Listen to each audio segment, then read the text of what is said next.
하나님이 사랑하시는 비산동교회 성도님들, 지난 하루 동안 평안하셨습니까? 새벽의 만나 시간은 하나님 앞에 나의 모든 것을 멈추는 시간입니다. 세상의 소리를 멈추고 하나님의 말씀을 듣고 나의 생각을 멈추고 하나님의 뜻으로 채우는 시간입니다. 오늘도 하나님 앞에 나의 모든 것을 멈춤으로 하나님의 말씀으로 가득 채워지는 복된 시간이 될 수 있기를 바랍니다. 기도하겠습니다. 사랑의 하나님 아버지, 오늘도 주님의 말씀을 듣습니다. 주님의 말씀 앞에 우리의 모든 것이 멈춰지게 하시고 주님의 말씀 안에 살아가는 복된 하루가 되게 하여 주옵소서. 세상에 혼란스러운 일들이 많을수록 하나님 앞에 멈추는 시간을 갖게 하여 주셔서 하나님의 뜻과 하나님의 인도하심을 받는 지혜로운 우리 모든 성도들 되게 하여 주옵소서. 이 모든 말씀 우리 주 예수 그리스도의 이름으로 기도드립니다. 아멘. 오늘 우리에게 주시는 하나님의 말씀은 에스라 6장 13절에서 22절까지 말씀입니다. 하나님의 말씀을 함께 읽겠습니다. 다리오 왕의 조서가 내림에 유브라데 강 건너편 총독 다뜨네와 스달보스네와 그들의 동관들이 신속히 준행하니라. 유다 사람의 장로들이 선지자 학개와 이또의 손자 스가랴의 겉면을 따랐으므로 성전 건축하는 일이 형통한지라. 이스라엘 하나님의 명령과 바사왕 고레스와 다리오와 아닥사스다의 조서를 따라 성전을 건축하며 일을 끝내되 다리오 왕 제6년 아달월 3일에 성전 일을 끝내니라.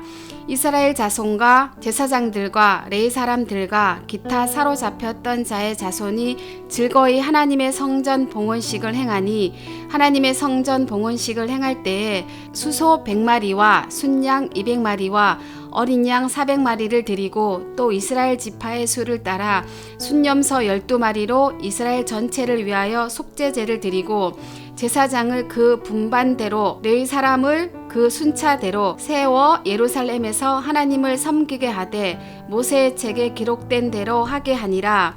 사로잡혔던 자의 자손이 첫째 달 14일에 유월절을 지키되 제사장들과 레위 사람들이 일제의 몸을 정결하게 하여 다 정결함에 사로잡혔던 자들의 모든 자손과 자기 형제 제사장들과 자기를 위하여 유월절 양을 잡으니 사로잡혔다가 돌아온 이스라엘 자손과 자기 땅에 사는 이방 사람의 더러운 것으로부터 스스로를 구별한 모든 이스라엘 사람들에게 속하여 이스라엘의 하나님 여호와를 찾는 자들이 다 먹고 즐거움으로 이레 동안 무교절을 지켰으니 이는 여호와께서 그들을 즐겁게 하시고 또 아스루 왕의 마음을 그들에게로 돌려 이스라엘의 하나님이신 하나님의 성전 건축하는 손을 힘있게 하도록 하였음이었더라. 아멘.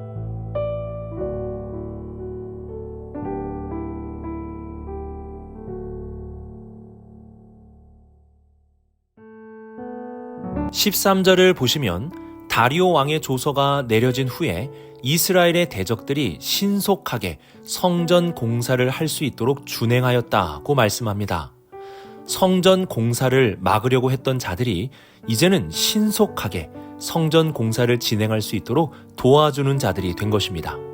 대적들은 성전 공사를 방해하는 자들을 걸음더미가 되게 하겠다는 다리오 왕의 조서가 내려진 이후에 벌벌 떨며 두려워하며 신속하게 이스라엘을 돕는 자들이 되었습니다. 이전에는 이스라엘 백성들이 두려움에 떨었지만 이제는 하나님께서 이스라엘의 대적들을 두렵게 만드신 것입니다.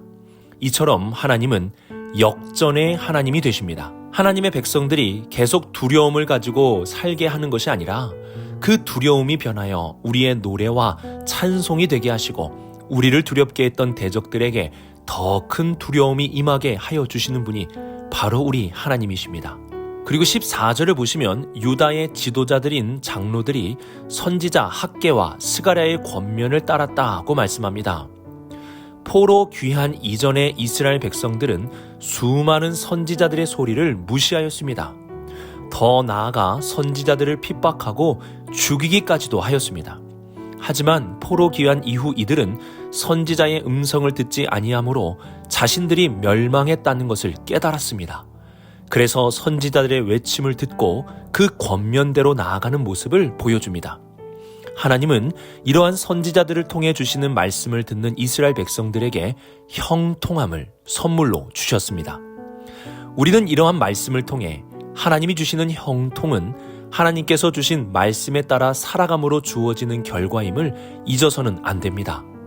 가만히 누워 있으면서 하늘에서 꿀이 떨어지기를 기다리는 것이 아니라 적극적으로 하나님의 말씀을 듣고 순종함을 통해 형통함을 누리게 되는 것입니다. 그리고 14절 마지막 부분을 보시면 이스라엘 하나님의 명령과 바사왕 고레스와 다리오 왕과 아닥사스다의 조서를 따라 성전을 건축하며 일을 끝내되 라고 말씀합니다.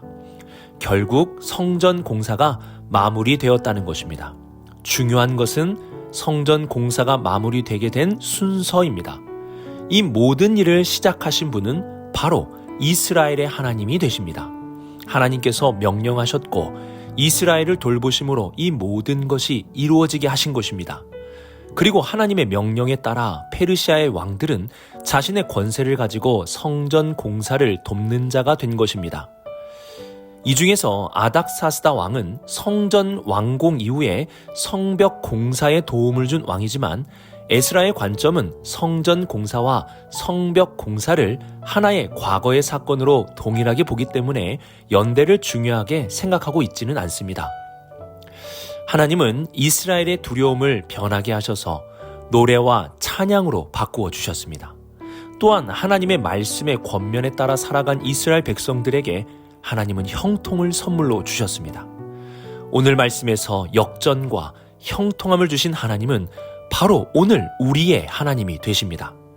역전을 주시는 하나님, 형통함을 주시는 하나님을 기억하며 우리의 주어진 삶에서 하나님의 말씀의 권면을 따라 살아갈 수 있는 우리 모든 성도님들이 될 수 있기를 주님의 이름으로 축복합니다.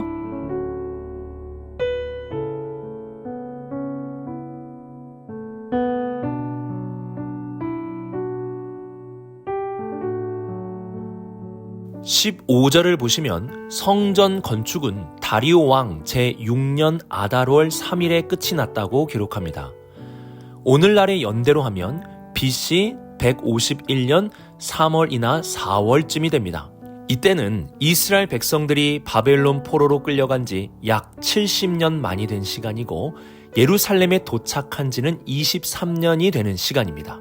그리고 유대인들의 절기로 보면 6월절을 앞두고 있는 시기라고도 할 수 있습니다. 이들은 성전을 완공하고 나서 16절을 보시면 봉헌식을 행하게 됩니다. 오늘 말씀에서는 봉헌식에 임하는 이스라엘 백성들의 모습을 우리들에게 보여주고 있는데요. 16절 중반절을 보시면 즐거이 하나님의 성전 봉헌식을 행하였다고 말씀합니다. 이들의 마음에는 즐거움이 가득하였습니다. 이들의 즐거움은 자신들이 모든 것을 이루었다는 것에서 나온 성취감으로서의 즐거움이 아닙니다. 이들에게 있는 즐거움은 70년간의 포로 생활의 수치를 씻어주시고 23년간의 성전 공사를 이루어주신 하나님으로 인하여 생긴 즐거움이라 할 수 있습니다. 또한 17절 이하의 말씀을 보시면 성전 봉헌식을 행할 때 이스라엘 전체를 위하여 속죄제를 드렸는데요. 그동안의 이스라엘의 모든 죄를 속죄함으로 하나님께 더 가까이 가기 위한 제사를 드리게 됨을 보여줍니다.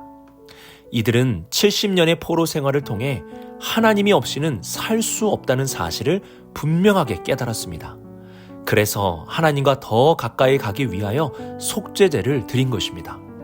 그리고 18절을 보시면 속죄제의 방법을 분반대로 순서대로 모세의 책에 기록된 대로 하게 하였다고 말씀합니다. 이들은 자기의 마음대로 그리고 주변 이방인들이 드리는 제사대로 드린 것이 아니라 성경대로 하나님의 말씀대로 제사를 드렸음을 보여주고 있습니다. 앞서서도 살펴보았듯이 이들은 하나님의 말씀에 순종하는 것이 얼마나 중요한 것인지 지난 포로 생활을 통해 깨달았습니다. 우리가 심판받고 망한 이유가 불순종이었다는 것을 뼈저리게 느꼈습니다. 이러한 사실을 잊지 않고 성전에서 첫 제사를 드릴 때에 말씀대로 드리도록 힘쓰고 있는 것입니다. 현재 이스라엘 백성들에게 과거의 실패는 그들의 삶의 소중한 밑거름이 되었습니다. 이들은 하나님이 없이는 살 수 없다는 것과 하나님의 말씀에 전적으로 순종하는 길이 사는 길이라는 것을 배웠습니다. 실패는 성공의 어머니라는 말이 있습니다. 실패의 순간은 너무나 아프고 힘들지만 그 실패를 통해 소중한 가르침을 배운다면 실패는 우리의 삶에 소중한 것이 될 수 있습니다. 우리도 실패 안에서 좌절하고 두려워하는 것이 아니라 그 실패를 통해 하나님이 주시는 소중한 것, 하나님이 없이는 살 수 없다, 하나님의 말씀에 순종하는 길이 사는 길이다 라는 것을 깨달을 수 있는 우리 모든 성도님들이 되시길 주님의 이름으로 축복합니다.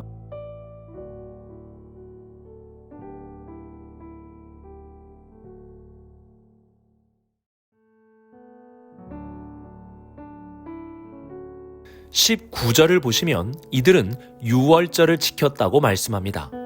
성전 봉헌식을 지키고 3주 정도가 지난 후에 이스라엘 백성들은 다시 모여 유월절 절기를 지켰습니다.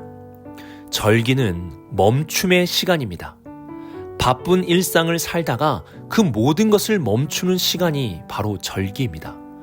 멈춘다는 것은 아무것도 하지 않는다는 것이 아니라 나의 삶의 시간을 멈추고 오직 하나님을 기억하는 시간이 되게 하는 것입니다. 유월절은 과거 이스라엘의 조상들이 애굽에서 고통하였을 때 출애굽을 이루어 주신 하나님을 기억하며 지킨 절기입니다. 포로 귀환민들은 유월절을 지킴으로 모든 일을 멈추고 하나님을 기억하였습니다. 바벨론에서부터 우리를 건져주신 하나님, 이 자리에서 성전을 건축하게 하신 하나님, 우리를 지키시고 보호하시는 하나님을 기억하였습니다. 우리에게는 이러한 멈춤의 시간이 필요합니다. 세상 속에서도 하나님을 기억하기 위해 나의 시간을 멈추고 하나님의 시간을 바라볼 수 있어야 하는 것입니다. 이들은 멈춤의 시간을 정결과 구별함으로 지켰습니다. 20절을 보시면 이들은 정결하게 하였고 21절을 보시면 이방 사람의 더러운 것으로부터 스스로 구별하였다고 말씀합니다. 이렇게 이스라엘 백성들은 유월절과 그 이후에 이어지는 무교절을 일주일간 지키면서 멈춤의 시간으로 지켰습니다. 멈춤의 시간을 우리가 지킬 때는 정결함과 구별함이 있어야 합니다. 세상의 혼탁함 속에서 나의 분주한 마음과 몸의 모습으로 지키는 것이 아니라 온전히 나의 시간과 나의 모든 것을 멈추어 구별할 수 있어야 합니다. 하나님 앞에 멈추는 시간은 결코 낭비되거나 필요 없는 시간이 아닙니다. 오히려 우리가 하나님 앞에 멈추지 않기 때문에 잘못된 길을 가고 허송세월을 보내게 되는 것입니다. 오늘도 하나님 앞에 온전히 멈출 수 있는 시간을 보낼 수 있기를 바랍니다. 이 새벽의 만나 시간이 여러분의 멈춤의 시간이 되길 바라고 수요 말씀 사경회와 주일의 모든 예배가 우리의 멈춤의 시간이 될 수 있기를 주님의 이름으로 축복합니다. 오늘의 말씀을 묵상하며 역전과 형통함을 주시는 분이 바로 우리 하나님이심을 기억할 수 있기를 바랍니다. 우리가 하나님의 백성으로 살아간다면 하나님은 하나님의 때에 원수들로부터 우리를 역전시켜 주실 것이고 결국 형통함을 주실 것입니다. 또한 우리가 실패하지 않는 것도 중요하지만 실패를 통해 가르침을 배울 수 있는 것은 더욱 중요합니다. 실패 속에서 하나님이 주시는 가르침을 배우는 우리 모든 성도님들이 될 수 있기를 바랍니다. 마지막으로 하나님을 기억하는 멈춤의 시간을 가질 수 있기를 바랍니다. 오늘 이 새벽의 만나의 멈춤의 시간을 통해서 더욱 새롭게 그리고 더욱 온전한 길로 나아갈 수 있는 우리 모든 성도님들이 되시길 주님의 이름으로 축복합니다. 기도하겠습니다. 우리에게 역전을 주시고 형통함을 주시는 사랑의 하나님 아버지, 우리 안에 믿음을 주셔서 하나님이 이루시는 역전의 때를 볼 수 있게 하여 주시고 죄와 사망의 원수 앞에 벌벌 떠는 인생이 아니라 그 원수를 밟고 이기는 승리의 자리에 우리 모든 성도들이 서게 하여 주옵소서. 형통함을 주시되 순종함으로 주어지는 형통함의 은혜를 받게 하시며 실패 속에서 지혜를, 신앙을, 믿음을 가지는 우리 모든 성도들 되게 하여 주옵소서. 오늘도 주님 앞에 멈춰 섭니다. 우리의 삶을 주께서 선한 길로 인도하여 주옵소서. 이 모든 말씀 하나님의 아들 우리 주 예수 그리스도의 이름으로 기도드립니다. 아멘.